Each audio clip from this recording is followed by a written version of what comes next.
away my darkest pain. Inside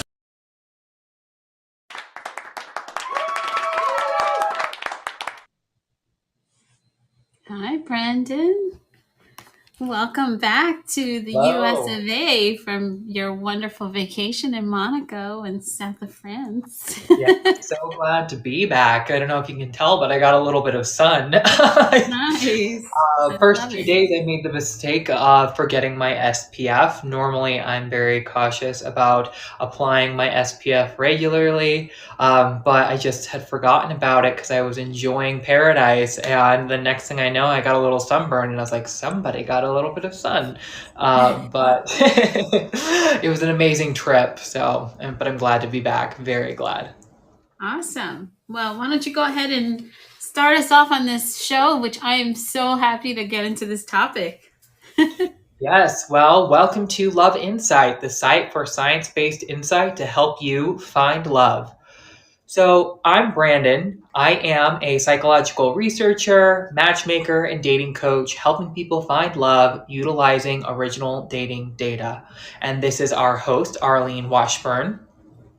Well, hello, everyone. I'm a science based dating and relationship coach and a matchmaker. And I, too, am very similar to Brandon in that I love the science, I love the research, and that is the foundation for any coaching that I provide. So I want to hear your love insight for this week.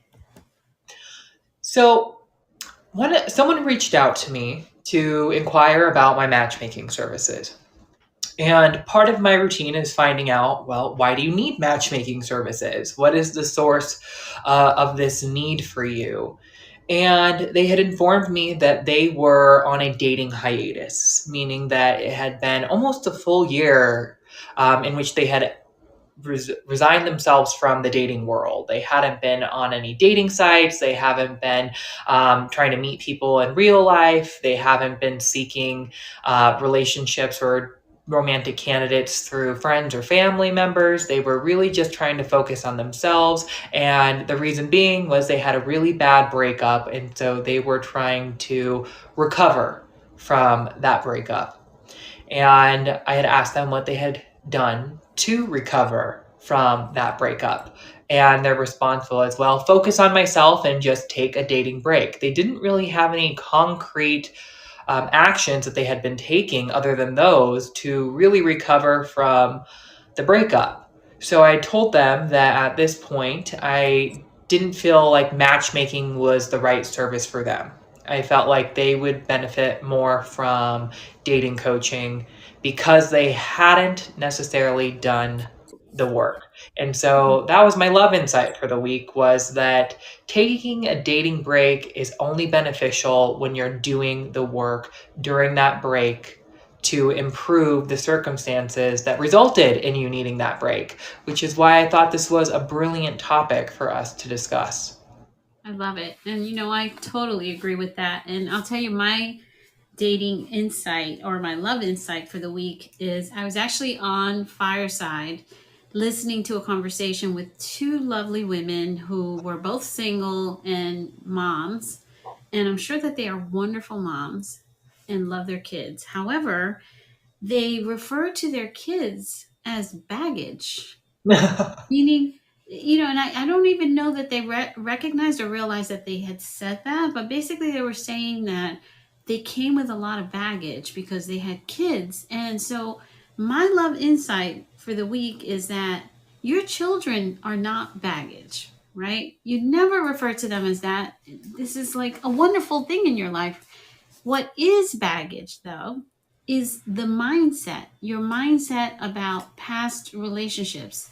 And, if you're pining for an ex or you have lingering, emotions for someone, or even if you're still doing the blame game back and forth between blaming yourself or blaming your ex, and you still have not gotten to the neutrality or, that, as Dr. Orbach always says, blame that third entity, the we entity, instead of you or I, but we are not a good couple. We should not be together. We don't work. If you can't get to that point, that's when you have real baggage. And I think it's a great segue into this conversation because when people take those breaks, right? Which, by the way, I am not a fan of taking a dating break. And I want to talk about my theory on this and why, um, I just don't agree with it in theory. There's certain areas where they might make sense. And I think you will get into that, Brandon. But I really believe that dating is similar to that period of time when you're going to college to get a degree. For me, dating is a means to an end. And so if you want to date effectively, you prepare yourself, and that's part of what we, provide in our Love Life Launchpad, right? Is to help people prepare, meaning getting your mind right, getting clear, figuring out what your wants and needs are, your deal breakers, what are the things that are important to you, etc., before you embark in the whole dating thing, so that you can be successful and do this for a concentrated period of time and then reach your goal of meeting that person. And then comes the fun part of actually maintaining a relationship, right? Because it's not just dating, right? This is not a rom-com. This is not just about getting the guy or getting the gal. It's about getting someone into your life that is a good match for you and maintaining that relationship. So that was my love insight. Yeah, absolutely. I completely agree. And I do like that metaphor. Essentially, you're just talking about how there's a transition period. And during that transition period, you need to be doing the work so that when you are presented with the opportunities, you can capitalize on them. And just like college, it's a transition period. You're learning the skills, you're gaining the knowledge that you need so that when you are presented with that career opportunity, you can capitalize on it and demonstrate those skills and that knowledge that you acquired. So I love that. I think it's a really good metaphor. For me, I look at a dating break. I think it should be almost in context of if you were in a relationship and you had a bad breakup, or even just a breakup in general, and you feel like you need to take a break from the dating world. It's only beneficial if you're using that transition period as an opportunity to improve your dating skills and relationship skills, because something led to that breakup. Something led to you needing to take a dating break. And if you're not addressing it during that transition period, then when you do resume dating, you're just going to end up in the same situation again because you never solved those issues that resulted in you needing that dating break in the first place. So I almost like to look at it as what I call like a romantic physical therapy, or romantic rehabilitation. You have a break, right? And so when you have a break, you might need some downtime, which is okay. And during that downtime, you should be thinking about what led to the break, what types of behaviors caused that situation. Yeah. You can also use that downtime to recover emotionally and psychologically by self-care, spending time with loved ones. So Arlene, if we're looking at it in context of taking a dating break and using this metaphor of romantic rehabilitation, what are some things you think are beneficial to do during that downtime? Oh my gosh, there's so many. I want to also acknowledge Woody for coming in, and Anthony, and hopefully his lovely wife is with him. Okay, so one of my big things that I do, even for coaching clients that come out of these bad relationships and they don't believe they're ready, and of course now my dog is going crazy. One of the things that we do is just even some journaling and going back and doing like a relationship retrospective where they can look at and sort of dissect a little bit what went on in that relationship. How did they show up? And also, not just the one relationship, but all past relationships, so they can find those patterns. Because as human beings, we do have patterns that we follow. And if we can identify those, then we can do that pattern interrupt and have a different outcome in the future. And I think a lot of people just kind of keep rolling with it, and they just move on from one person to the next, and they don't stop to think, okay, let me just take a pause here and even just write down, where am I meeting these people? How did this relationship go? What caused the breakup? How did I feel? How did this person make me feel? What parts of me came, out? Because we're not just one thing. We have different aspects of ourselves. And that gives tremendous insight. And then what is your mindset?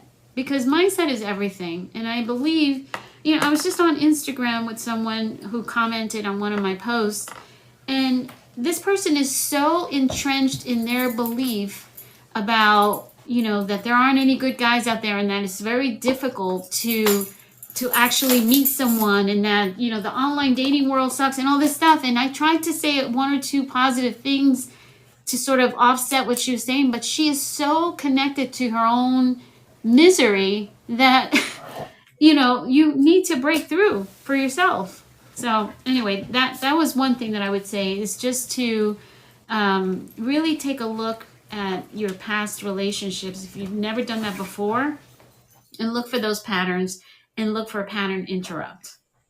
I love that. I think that's an excellent tool. I recommend the same thing for a lot of my clients going through similar situations. And then I recommend taking it, a step further. And because a lot of these things might be a little bit abstract, and it could be something like, I didn't make time for my relationship, and it's like, well, how did that manifest? And you get specific about it. I didn't make time for a weekly date night because I was too busy. Or at least that was their mindset, right? I was too busy for a weekly date night. And then create a positive counteraction for that behavior. What can you do to make time for a future relationship? Well, I can allocate one night a week for date night. And I think this is great to do during your downtime, is to reflect, right? That's part of the recovery process. But the next step of rehabilitation is physical therapy, right? Is to kind of start to practice these motions again. And so when you have that action item, you know what motion that you should be practicing in the next stage of romantic rehabilitation. And that can be something like carving out a date night. And sure, you might not be dating someone, but you can still make it a priority for your other relationships and a relationship with yourself. So it could be every Friday night, I'm going to allocate for date night. That could be a date night with a friend, a family member, or a self-date. And the point is that you are practicing this behavior, the motion of it, and you are changing your mindset to making relationships a priority by making time for it at least one night a week. And you practice this until that behavior becomes habitual, right? And then you don't have to think about it as much. Arlene, what other types of behaviors do you think people can perform during this physical therapy stage, the rehabilitation, to better enhance themselves and prepare themselves for the dating world?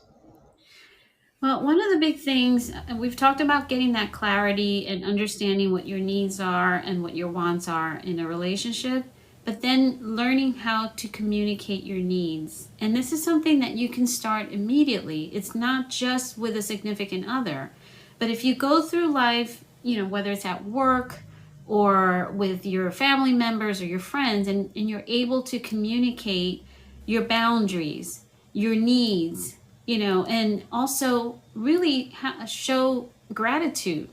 I think one of the things that really is detrimental to the relationships that we have is when we start to take people for granted, when we don't say thank you for anything, that because that's their responsibility or it's expected. I hate the word expectation when it comes to relationships, but showing gratitude, learning about, learning ways to not just show it, but to say it, right? Mm-hmm. It goes such a long way, and it becomes a practice that then when you're in a relationship, you automatically do it. You're constantly letting people know, thank you, whatever. And also being complimentary, like complimenting people, right? And I think this is such a necessary thing, not just in the dating world, but even when you're in a relationship, complimenting your significant other. And I think women of more than men need to learn to do this, because I also believe that men sort of operate on a deficit of compliments. We're used to our girlfriends coming up to us and saying, oh my God, you look great. Oh, or you're walking down the street, some guy might say something to you or whatever. But men don't get that. Their friends don't tell them they look good. They make fun of them, if anything, right? So it's really important for women, but everyone, to learn to have gratitude, to say thank you, and to show appreciation and to give compliments. And starting to put that practice into place then positions you to be a much better dater and to be more successful when you start dating. Yeah, absolutely. I suggest that my clients give themselves measurable goals. And so it could be something as simple as I'm going to compliment at least 3 strangers per week and hold themselves accountable to it. Put it in a journal, put it in your phone, and mark every time you perform that behavior so that you're holding yourself accountable to that goal. And as we said, the more you do it, the more natural it becomes, the more habitual it is, which means it's the less you have to think about it when you actually are in a relationship. I like that you brought up the taking people for granted. I mean, I do think that's something that occurs a lot in relationships. Something I had happen currently, like in my own relationship. Mike and I had this conversation yesterday where, I think I told you, I returned home to my furnace malfunctioning. And so I've been having issues with my air conditioning during 90-degree weather, which has not been fun. But I was thinking we hired a few HVAC service technicians to come in and do some repairs and take a look at things. And even though they did the repairs, ultimately they told us we need to replace the furnace because it's not going to last much longer. So I've been doing some brainstorming on what the best approach is because that we're currently fixing up. And I did spend a good amount of time brainstorming all of our options, mapping out the best one for us, what's going to be the best investment for the property, what's going to be the smartest for our finances. And or selling it. yes, well, that was one of the options. Like I created a whole roadmap for the 3 best options and all the steps that we would need to take for each option and all the potential consequences for each option and benefits, which might have been a little bit of overkill, but since it's an investment property, I thought it was a great approach. And you are a researcher after all. Yeah, exactly. So then I spent the time communicating that all to Micah, and he, even though, I think he was grateful, he didn't express it. He wasn't like, thank you. I really appreciate you taking the time to map this out in such a logical way. A cost benefit analysis, cost risk and benefit analysis. And so I told him, I was like, you didn't express appreciation for me taking the time to map this out and then taking the additional time to communicate it to you. And he acknowledged it and he said, thank you. And he's like, I was very grateful that you took the time to do that. But point is, that's the problem. People think it, but they don't express it. Yes, exactly. And it's because, and I said, for me, I told him, I was like, from my perspective, the way I felt is that you didn't appreciate me taking the time. And I was like, sure. I was like, it's a problem and it needs solved. I was like, but that I'm generally the problem solver in the relationship, and Micah's usually the one who enacts it, which is fair because after that I gave him a list of things that he needed to do based off of the option we chose. Thank you. Yeah, I was like, okay, please and thank you. Yeah, so if we're gonna do this, that means that you need to do this, this, and this. And I'll do this. But with that said, I was like, I told him, I was like, it made me feel like you didn't appreciate the problem solving that I did. And I was like, and problem solving is a valuable skill and it's a valuable contribution to the relationship. So he acknowledged it and we agreed and we laughed about it. But, we both acknowledged that there is an importance in being mindful to communicate your appreciation, even for the small things, even if it's something that has to be done, right? Like, yes, this problem needed to be solved. So it wasn't like I went out of my way to do it out of the kindness of my heart. I did it because I didn't want to broil in this rental property. And so, when my husband takes out the garbage, I always say thank you because I'm so grateful I don't have to get up at 6:00 in the morning because we have bears in my town. And so he gets up at the crack of dawn to put out the garbage because we can't do it the night before. And I am so grateful because I was single for a long time and I lived in my house by myself and I did everything by myself, and having my husband help me in chores and things like that.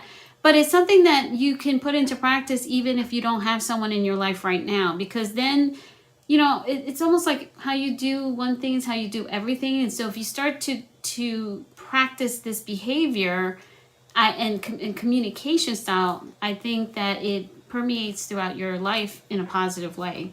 Absolutely. Like for one item for me, for example, physical touch. Physical touch is not one of my top love languages.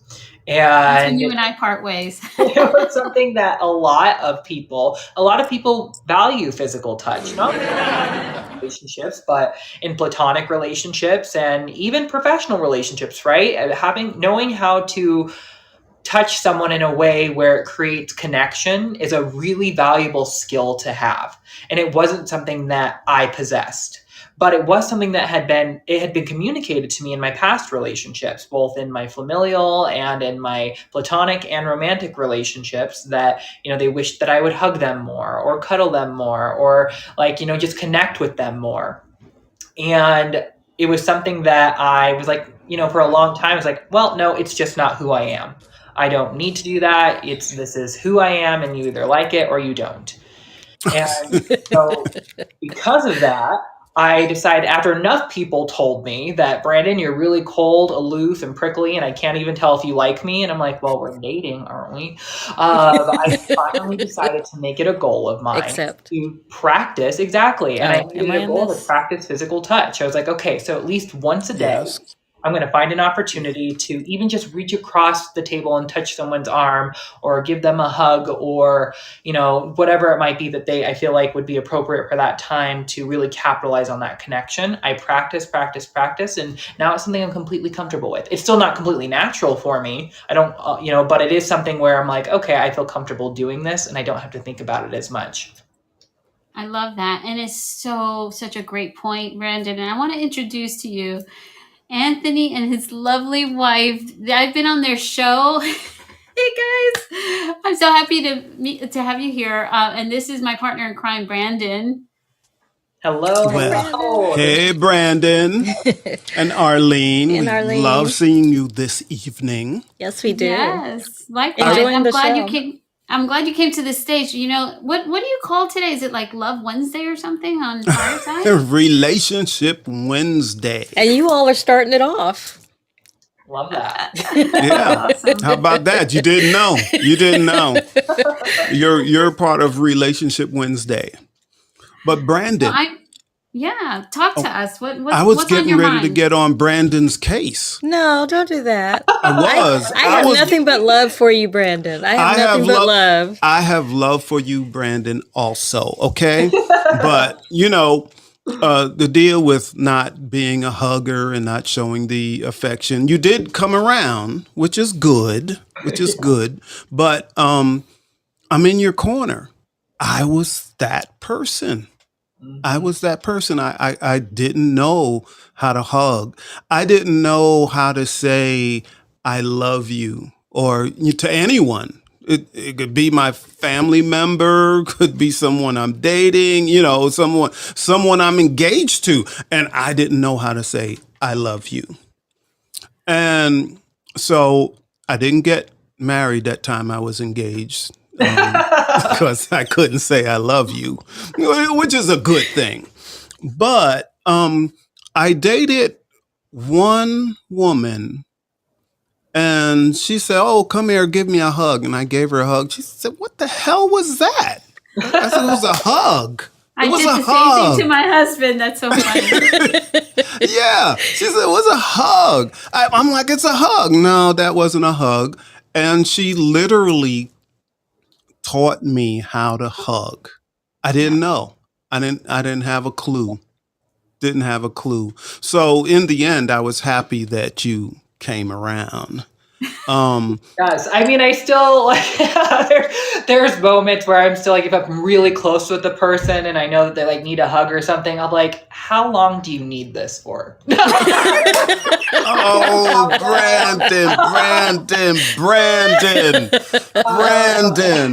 come on. Brandon and I are so similar. This is not an area that we're alike, but my husband and his whole family, they just never said I love you to one another. And I come from a Latin family, so like we're very touchy feely and all this stuff. And Mm-hmm. when I go to hug and say hello, like it was always with a kiss, and his family's like, ooh, like they get all weird and stiff when you go. And I had to teach my husband how to hug. I'm like, come over here, bring it in, bring your hips in, give me your okay, hold me and just stay there. And it's so funny because I have a little chalkboard. And my husband tends to forget things, and I get up in the morning with him and pack his lunch or whatever. And so if I sleep in for whatever reason, I have a list of everything that he has to remember. But Oh one of the my. things on there is kiss your wife. Oh. Oh no. I love that. I love that. Yeah, it's Tony like a has. checklist. I Your love keys, that. Your phone, your did you take your medicine? Oh, I mean, it's like a little checklist, and he looks at it, and then he come over here, and I'm like, not that kind of kiss. Give me like a real, Give me- give me a little time in there. I love that. That's a great idea. Jill, Because I gave no. him a shirt that says "I forgot," so I need to follow. I forget everything. Yeah. It's true. He It's wakes true. up with the words, "Where's this and where's that?" I'm like, "Come here, let me give you a tour of the house." No, see, I'm better than that. I say, where did you put it? Yes, he. No.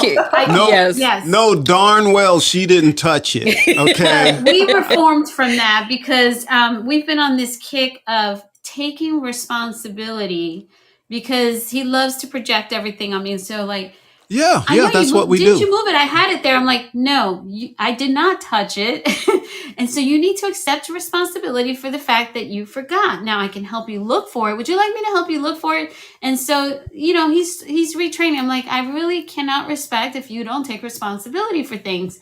And he's like, okay, I really didn't realize that. And it's funny because yesterday I was speaking to a therapist on Clubhouse. About your husband? No, we were just talking about a topic about taking responsibility, and she said that that you're not born doing this. That this is a habit that you pick Develop, up, yeah, and it's very yeah. hard to break. And so just by bringing it to his attention, which I never had thought to do, I would just get pissed off. Now I brought it to his attention, and now I'm like, babe, come on, remember what we talked about? You need to start taking responsibility because really it doesn't make me feel good when you blame me for things, and now it's now in his What? consciousness. What? What? No, Well, I will look, admit, I also am a blamer. Now, in all fairness, Micah does have a tendency to move things. He's a little bit OCD, and so he likes things in a certain place. And so, Yeah, you probably left it in the wrong spot. yeah, exactly. Not his spot, not the place where he would put it. So then he'll put it there. But I recall one time I lost my keys, and I actually was the one who lost them this time. But I kept blaming him for it because he usually is the one who moves things. And I was like, you're always moving things, Micah. I didn't move my keys. I put my keys in the same spot every time, which I usually do, in all fairness. And so then I found them and I was like, oh, it's like I did not put them in the right spot. But it had been like almost a whole day of me like blaming him for the keys. So at that point, I was like, well, shoot, what am I going to do? I was like, I'm not going to accept this after a whole day. So I took the keys, Really? and I put them in his junk drawer. Oh, no, Brandon! Terrible. Junk drawer. No way! And then I opened it. I was like, look. I was like, they're in your junk drawer. I was like, Oh, Brandon. What a Brandon, that gaslighter. was so Holy wrong. Did you ever come clean about that? Did you ever come clean? I'm gonna send him a link to this show. Right? I But eventually Brandon- admitted it. I was like, maybe I did put them in there on it. But Brandon, I'm coming back over to you, Brandon. So you've done stage 1, where you can hug Micah, say I love you, and all of that, right? You're good Yes. with that now, right? But you need to go to stage 2. And this is when you start hugging other people Ooh. that aren't Micah. I started with stage 2. That was how I had to practice. I Oh, had to really? practice. Well, Yep. you better get that practice in before you come visit me, because you are definitely in a hug. It was something where it was before I was in a relationship that I had identified that this was a barrier for me and something that a lot of people needed and wanted. And so I had made it was actually a New Year's resolution for me. My New Year's Oh, cool. resolution was to at least, I said ideally it would be once a day, but, not every day I had the opportunity to physically connect with someone in a meaningful way. And so I was like, at least once a week, I'm going to find an opportunity to give someone a hug, grab their hand if they need them, if they're in a moment, or even just reach over and touch their arm or their shoulder, and try to find a meaningful point of physical connection with someone. And so I practiced it for the whole year until I became something that was comfortable for me. And so by the time I was in a relationship, I was able to communicate that that wasn't my primary love language, or even in the top 2, top 3, actually is like my last. But I was like, it's something that's not natural to me, and it happens to be his second love language. And so I communicated it to him and told him that it was something that I had to work on, and something I'll probably have to continue to work on, and he'll have to let me know how much he needs and what he needs. And so it was an ongoing conversation, but to the point I had to practice it. Okay, so Well, that. I- Go ahead. Well, I Jen. was just going to say, I think that's awesome. I think more people should be like you, where you not only, take a step back and sit and see what maybe you can improve upon to make your relationships better, but you actually did it. And you came up with a strategy to do it. So I wish everyone was like that. Yeah, that's pretty good. You took a different route on that. But I'm like push forward, push forward, push forward. So we have stage 3. Oh, gosh. And Brandon, This is their show, right? we're just talking. We're hanging out. We're hanging out. Well, we're just talking, hanging out. Okay, so Brandon. So stage 3 is when you begin to hug people you've just met. Mm-hmm. How does that sound to you? He's yeah. That's okay too. I'm at the point That is okay. I use it strategically where, I will, if I had a meaningful, I'll do it at the end of an interaction with someone new. So if I meet someone new. In the end. Yep. If I meet someone new and if I have a positive interaction with them and I want to distinguish that as a meaningful connection, I'll give them a hug. And sometimes I'll even do it where I'll give someone else a handshake because I didn't like them. Making a point of like, okay, I like you. You're cool. You're not. Okay. I like that. So it's funny that Tony is bringing up all of these examples of hugging, because we once went and visited a church pre-COVID, and they have a moment in their I guess it was routine, a moment in their service where the preacher tells everyone to go hug someone they don't know. And it was like, it's a mega church. So this one got upset because so many people were coming to hug me. No, that is not why I got upset. Oh, really? Why? That is not why I got upset. So, I don't know how often, you guys go into a church, but, that's what they do. You get in there and, hug your neighbor and all of this. Well, when we got in this church, which we were not members, we were just visiting. I'm looking around, and I see several men that are just eyeing Jill. There are men. Oh no, this is true. This is true. She doesn't see this stuff. You should feel proud of yourself that she's going home with you. No. Listen. So I'm saying to myself, that guy's creepy, and that one's creepy, and that one's creepy. I bet you when it's time to hug, they make a beeline over here to Jill. Oh my God, that's hysterical. Exactly, that is what they do. This is in a you church. Manifested it. I didn't manifest it. I didn't even notice these people. I knew it was coming. I know people. I really know people really well. and their intent wasn't godly, if you would say. It was not godly. I love hugging people, but I also have an obnoxious sense of smell. So that my mother was like that. I hated it. So if somebody doesn't smell right to me, I don't even want to go near them. Like, I had a really good friend that I absolutely adore, and it was so challenging to hug him because he had this musk that was just so off-putting to me. And it's like it would just permeate my nostrils and stay there forever. Like, that's my only problem. I love to hug people, but if they have BO, I could smell it from a mile away.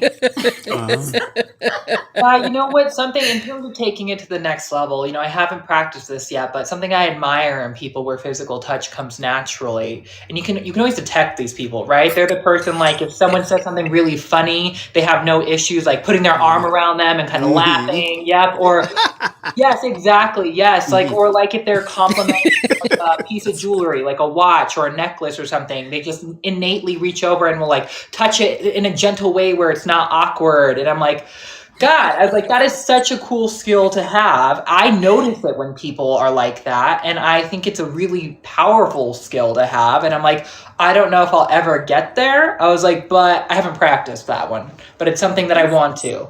Oh, We're you'll a get work in there. progress until the day we die. So there's always You'll get there if that's what you really want. You will get there, and you just I know start. I'm at the point where I can use it strategically. Like, if I want to connect with someone in a way, I can do it, and I can feel confident doing it. Not necessarily comfortable, but confident in acting that physical touch in an effective way. But it's still not something that's natural to me where I just reach out to do it without thinking about it. And so that's a hard one. I don't do that. I would love to get there because, I mean, again, when you see people who do that, they just seem so confident in themselves and comfortable with themselves and comfortable with other people. And I'm like, I was in sales, and I am very comfortable talking to anyone or touching anyone, as long as they don't smell bad. You know what I mean? Like, if smell I them can smell, first, you're like, let me smell you first, and you're like, oh, wait. I don't even need to be I don't need to be next to someone. I'm telling you, you could be like 10 phenomenal. feet away, 10 Oh feet my away, God. 20 feet away, and you can smell them. It's horrible. It's horrible. I hate having this superpower because it's so annoying. No, seriously, I know. But my mother was like that. She could smell things that no one else could smell. One time, she came to my house, and she's doing one of those. She says, "There's a gas leak." No, there's no gas leak. There is. She stayed for 7 days. Every day, there's a gas leak. There's no gas leak. There's no gas leak. So eventually I had to get something done to the furnace.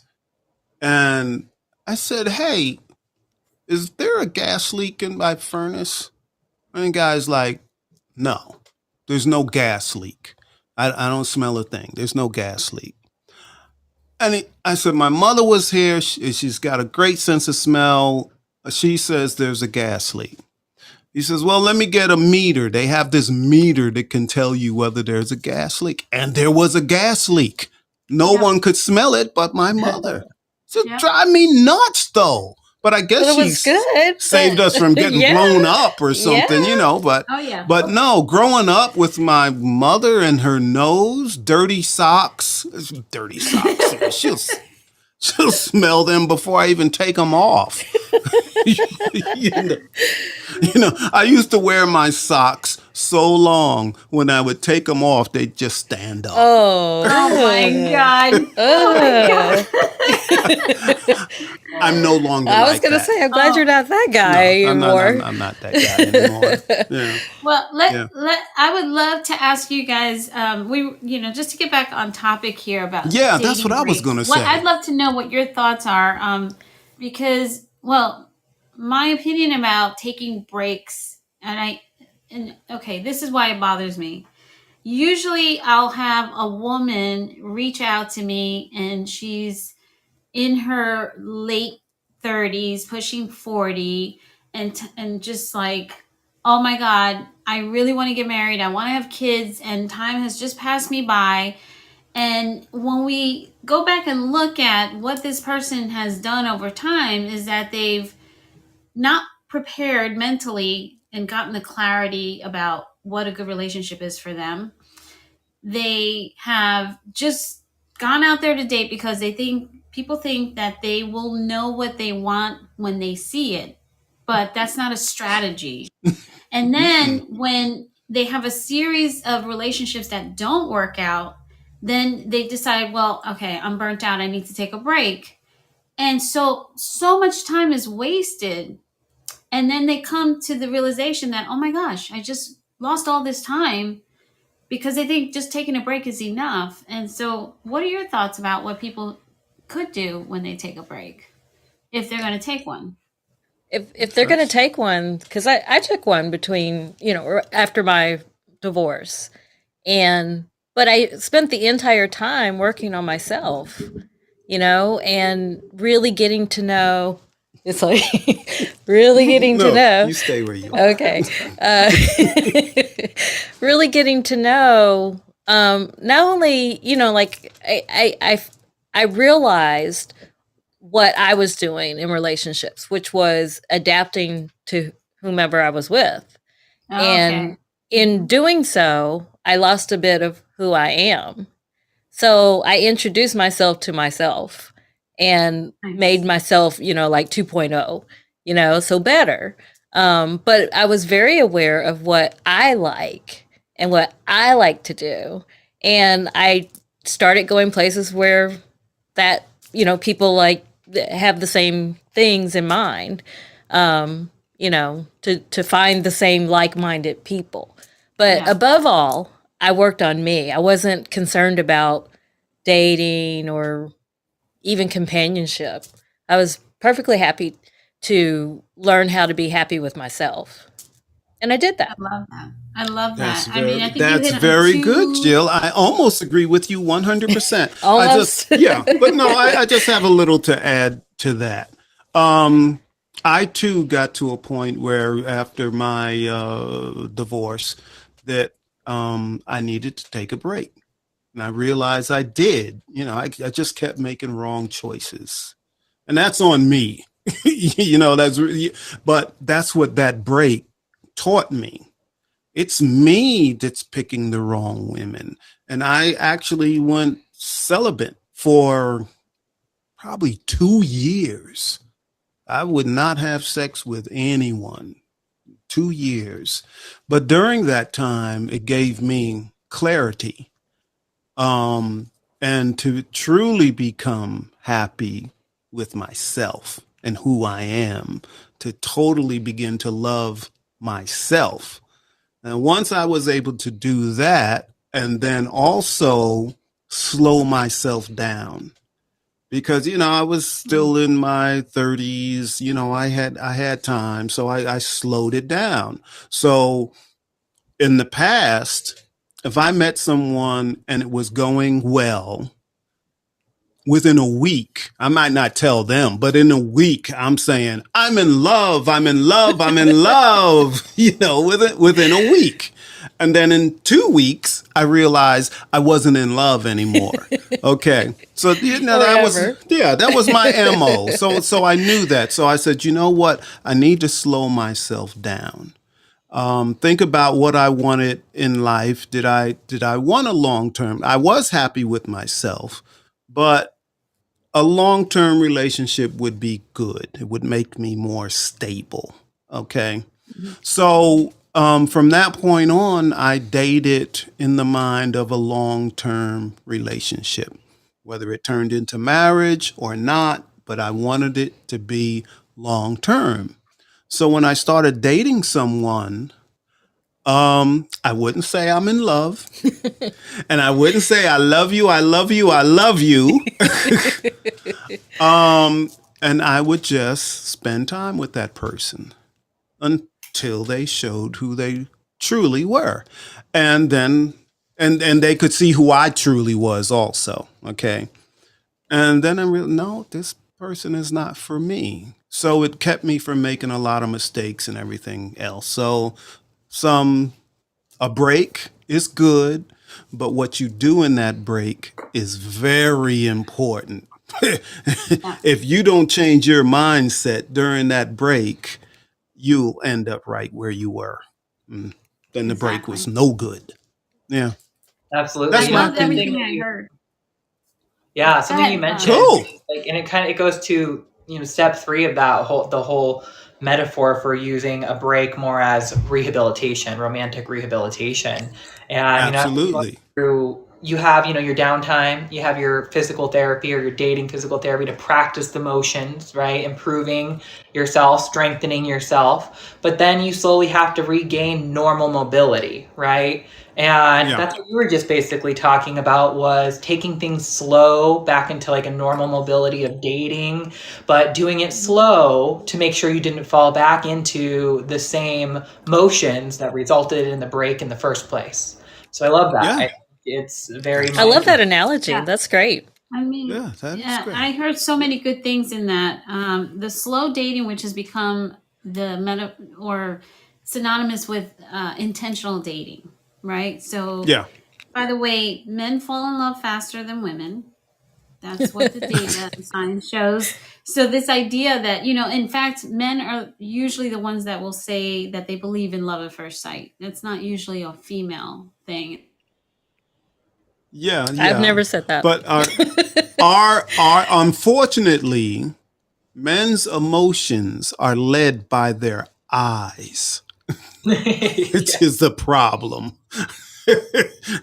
That's a big problem. So that I guess that's why we fall in love Is quicker. that why they wear shades But more but at but night? but that was my example.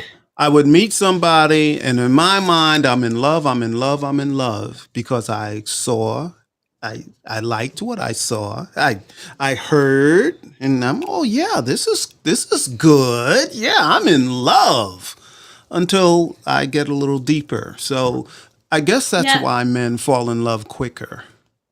it could be the physical, but I want to go back also to say one thing about the chameleon dating, which is something that Okay. people get into a pattern of being chameleons in relationships. And it's very frustrating because you really lose your sense of self and you're just it's hard to sustain over time. And then you become Absolutely. frustrated and mad at someone else because you're going along with their program all the time. So for you to have figured out that pattern and gotten out of that, because again, these are the things that if you're taking a break, figure out your patterns. Are you a chameleon dater? Regain your sense of self, have fun, and start liking yourself more, right? When you're having fun, you love yourself more. And then when you love yourself, you can teach others how to love you. And so You are everything you said absolutely was like correct. right on point about things that you should be doing when you take a break. I think with Hmm. chameleon dating, it's such a fine line though, because you do want to express interests, that in interest in the other person's interest, and you do want to be open to new experiences, and to a certain degree you have to compromise and adapt, right? But it's so easy to lose yourself at the same time. Exactly. Yes, How yes. far how far do you go with that Yes. is the question. Yeah, Yeah. I want to try new things, but if I'm like, no, I don't. Yeah. Like Jill likes to watch award shows. She likes to watch the Oscars and the Tonys and all of that, and I've watched with her. I'm good. Like maybe twice. No, I've watched many more times than twice.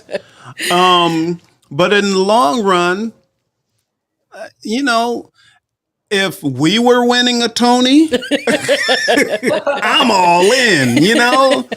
But if I don't know the person personally that's winning a Tony, I don't know. But you do know some of the people winning a Tony, and you still won't watch. No, you say no, you mean met. Okay. See, that's a You difference. spent time with some That's of a the people difference. who are Tony Award winners. Yes, Okay. but it's not like I hang out with them on a weekend. Well, that's true. Yeah, so Yeah, I think in my own relationship, so Micah is, and this is something, he's a self-acknowledged people pleaser, and he's been that way his whole life. And it wasn't something that I knew about him when I necessarily first met him, but it was something I quickly recognized as I saw him interacting with my friends and my family members. And I don't know, it was probably about maybe 2 years into the relationship, and I saw it starting to be problematic. And I said, I don't know how much of you is you versus how much of you is who you think I want you to be. Mhm. I was like, and I need to be in a relation. I don't want you to fully adapt to me. I want you to be yourself. And if we're right for each other, then we're right for each other. I'm like, so I Correct. really, I told him, I was like, I think you need, I think we need to take some time apart. And I think you need to reevaluate who you are and who you want to be. And then we can get reacquainted with one another. And we can really figure out if we're truly compatible and right for each other. And if I'm right for Wow. you, Yeah, And so but we you did. know what? Brandon, that was very brave on your part. Because you may have lost your relationship with Micah because of that.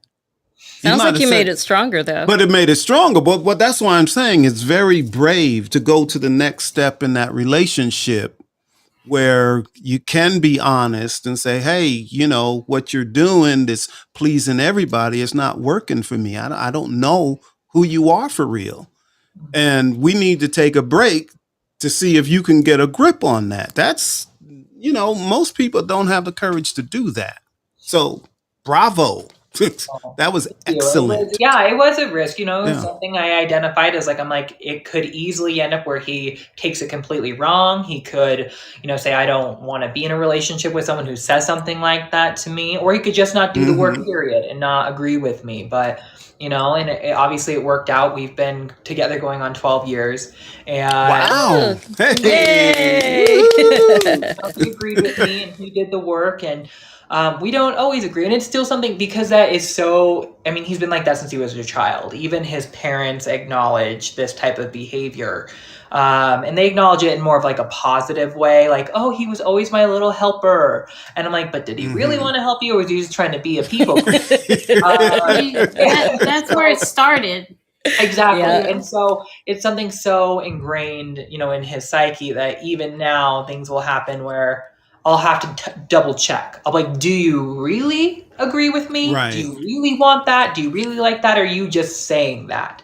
And, and sometimes he'll even push me back when I don't check in with him. He'll be like, well, actually I don't, and he'll give me a little bit of pushback and stuff. And he'll be like, do you like that? Is it okay that I do that? And I'm like, do I like it when you disagree with me? No. But is it okay? Yes. I would much rather us have a conversation where I know where you truly stand than you be in a position where you're deceiving me, maybe feeling resentment or unsatisfied. And then I am in a position where, I'm in a fake relationship, essentially. Right. Yeah, and you don't want to find that out after like 30 years. No. No, not at all. And kind of going back to that concept of like a dating break, we've had several little breaks in our relationship. And when I say breaks, it doesn't mean we're going off and sleeping with other people. It means that we're just taking a break. We've even had breaks where we are still, living together. And we're still maintaining a normalcy to our relationship or to our household. But it's that we're not doing like regular date nights, and we're not sitting there planning our future as a couple. It's like, okay, let's, still support each other because we still care about each other and we don't want to disrupt one another's lives. But we are still taking a break from focusing on the relationship so that we can address these things as individuals that we need to make sure that we're still right for each other, that we're still growing together. So a break can be done also in a relationship. And like I said, we've done it several times, and it's worked each time where we've come back and we have been stronger. And we have a better idea of who we are as individuals and as a couple. Oh, That's that's fantastic. impressive. I told It my is. husband the other day, we were kind of like bickering about stuff recently, and I said, listen, you could be in this marriage and be really happy, or you can be in this marriage and be really miserable. So you pick your poison, because we're not getting divorced.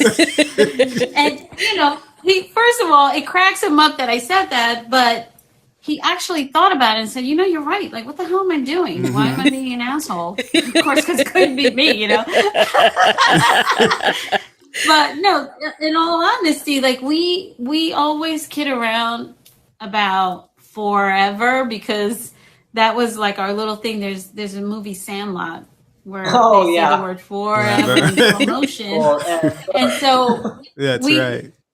we could be walking by each other, and I'll be like, forever. And he does the same to me, or he'll come into my office and on my whiteboard, write F-O- forever. And that's the thing. Like, there's a definite commitment to the relationship.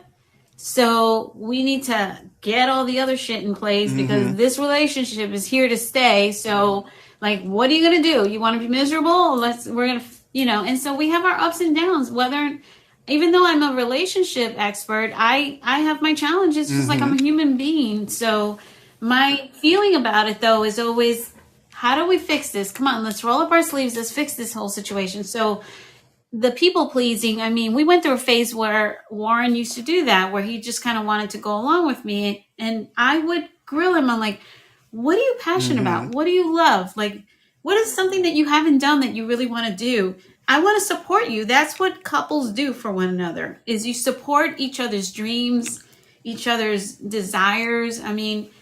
That's part of the commitment that you make, right? So but it is important for people to be themselves and to have a life, and for you to have a life, and then to have a life together. Recently he's like, you think it would be okay if I went on a golf trip to Turks and Caicos? And I'm like, yeah. And I keep saying, when are you going? I want to invite all my friends over here.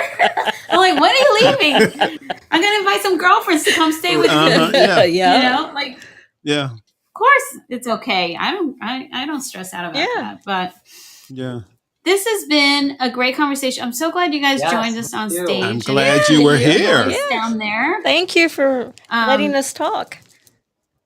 Well, no, and I think your contribution is 100% on point. And because you've gone through a divorce, and you know what it's like to have that break, that break where you're either being productive or you're just wasting time. And so my big thing about this is, dating break, good or bad, it depends. What are you doing with that break? That's exactly are you wasting right. your What are you time, or are doing you with that getting time? better? Yeah. Yeah, that's Exactly. true. Yep. If you don't That's true. again, going back to the whole metaphor of like breaking a bone, if you don't approach it, the rehabilitation process correctly, you're just going to have continual pain, and it's going to cause you a lifelong problem. The bones won't heal correctly. It could cause movement problems. All sorts of things can happen when you don't use that recovery time appropriately. Yeah. Agreed. You're Absolutely. absolutely correct. And you know what? Life is too short. I don't have time for that, and let's talk, let's get it straight, and we can move on from this. But no, the pettiness. I think with something that's important to think about when taking a break is that a lot of people think that if they're dating someone or in a relationship with someone and it's not right and there's enough gone wrong that they feel like they need to have a breakup, that they do feel like they have to have a breakup. And I'm like, or you could just take, like I did, or you could just take a break and separate. And sure, there's the risk that you two might not come back together, but in which case it's not right. But at least That's right. And if it is right, then you'll come back together. And if you're doing the work during that break, and you do end up ending it completely, then at least you're better off as individuals because you did some work. And if you're coming back together, you come back together even stronger. So I think breaks are good. I think breaks are good when they're used effectively, and they can be used when you're single, and they can be used when you're in a relationship. Yeah, absolutely. The one caution I would put out there is that the mind, sometimes as Einstein once said, the mind that created the problem sometimes can't solve the problem. And so you need to find resources outside of yourself to help you do the quote unquote work. Because if you don't know what you don't know, you don't know what questions to ask. You don't really know how to solve whatever issue you have going on. If it's trauma, you probably want some therapy. And if your dating approach and your picking of partners is off, then maybe a dating coach and someone who really knows what they're talking about. Don't even get me started on that one. So that they actually can help you to be more successful, as opposed to just continuing to waste time going down those rabbit holes that are not going to serve you. Yeah, that is very good Yes, advice. absolutely. That's excellent advice. Guess that's why they're the You want to do They're your the own experts. physical therapy. You're like, all right, cool. I broke my bones, and now I'm going to go do my own physical therapy. I think I should be doing it this way. Exactly. It's just when you really look at it in that metaphor, it's just ridiculous, right? But that's what people do. And that's the sad part. So usually when, that's why when I get these clients in their late 40s and they're like, I don't know what I'm doing. And I had a woman who was 47. She's like, I really wanted to have a child. And I'm like, well, first of all, has anybody ruled out that you can't have kids? No. All right, then let's put that back on the table, But don't wait. Get the help that you need. If it's outside of yourself, get the help that you need so that you can just accomplish that, get that off your list and move on to the next thing that you need to accomplish. So if I had my druthers, I would get people prepared to date so they can make better partner choices and have the skills so that they can succeed and be able to now move on to the relationship and not the whole dating thing and so forth. And it's just another thing like getting a college degree, like, buying your first home, all of that. There's a time frame that you do it and then you accomplish the thing and then you move to the next thing. So for me, I would love for people not to have to take a break if they get prepared in advance so that they can be successful. Excellent. Excellent. That'd be the ideal. Excellent. All right. Well, that's all I have tonight. And thank you so much for joining us on the Love Insight Show. I hope you will Yes. join us, and please reach out to Anthony and your lovely wife. I keep saying your lovely. My lovely. Later this evening at 8:00 Yes. on Fireside. Yes, you have. I'll try to tune in later. And also, Brandon, who's on social media. Brandon, what's the best way for people to reach you? Yeah, people can connect with me on Instagram at Brandon Rader Official. Awesome. And of course, I'm gonna everywhere connect with you, on Brandon. social. Yes, Cool. please do. This is Make sure you this spell my is name right. It's BRANDAN. AN. Okay. Yep. yes. People always put This an has O. been fabulous, and I'm going to tell you both something before we leave. Brandon, I love you. Arlene, I love you too. Oh, well, I really do. I do. I really That's do. so good. yes. All That's Took me a awesome. We long love time you to too. get to this point. And I love you both too. I used to not be able to say that to everybody either, but I love you both too. Aw. Yeah, I mean, I like love just you. recently. Like recently, like since the Fireside. Oh, wow. Well, good. That's I right. love you guys too. I think it's Oh, that makes me happy. love doesn't cost anything, right? I mean, That's right. That's That's exactly love right. doesn't That's right. cost a thing. Yep. And there's infinite love to give. All right. Well, we will take ourselves thank off you. the Yes, stage. yes, we're leaving and the you stage. can close out the show when you're ready. Or All right, well- hey, if we get off the stage, I don't want to hear y'all say, "Oh God, great, they're gone." I don't want to hear that. If guys you're are thinking awesome. it, just don't say it while you're still on air. No, you guys Oh, are my freaking goodness. awesome. All right. Bye. Love you. Love Bye. See, I love you guys. Bye. Oh my gosh, I'm the complete opposite. I tell everybody that I love them, but I do. I'm a Scorpio. Scorpios love everybody. I Supposedly. think it's such a good. I think it's such a simple yet powerful thing. I mean, 3 words, right? 3 words carry such a powerful message and so much weight. And You know what I find really interesting about the concept of love is that people feel like love has to be earned, but yet they give hate so freely. I think it should be the complete Ooh. opposite. I think that people should, just give love. When you meet someone new, give them love. Don't feel like they have to earn it. Don't feel like they have to earn your respect or a place in your heart. Anytime I meet someone new, I give them that space in my heart, and they have to earn their way out of it. Oh, I love that. That is so good. That's really good. Well, I'm excited for next week. Same time, Wednesday at 6 p.m. Eastern Standard Time. We are talking about undercover singles. Those people who say that, oh, I'm single. I'm very happily single. I don't really want anybody in my life. And they put that shit out into the universe when in fact they actually do want to be in a Well, yet relationship. they're on every dating app and every dating site. And I didn't download those. My friend made me get it, and my friend made the profile for me. I didn't do it. I don't ever Yeah. use it.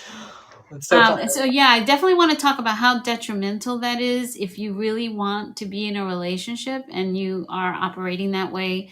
I'm going to go over some tips. I actually wrote a great article about that, on how important it is not to be that way. And I know, Brandon, you always bring amazing gems. So I'm excited for next week. And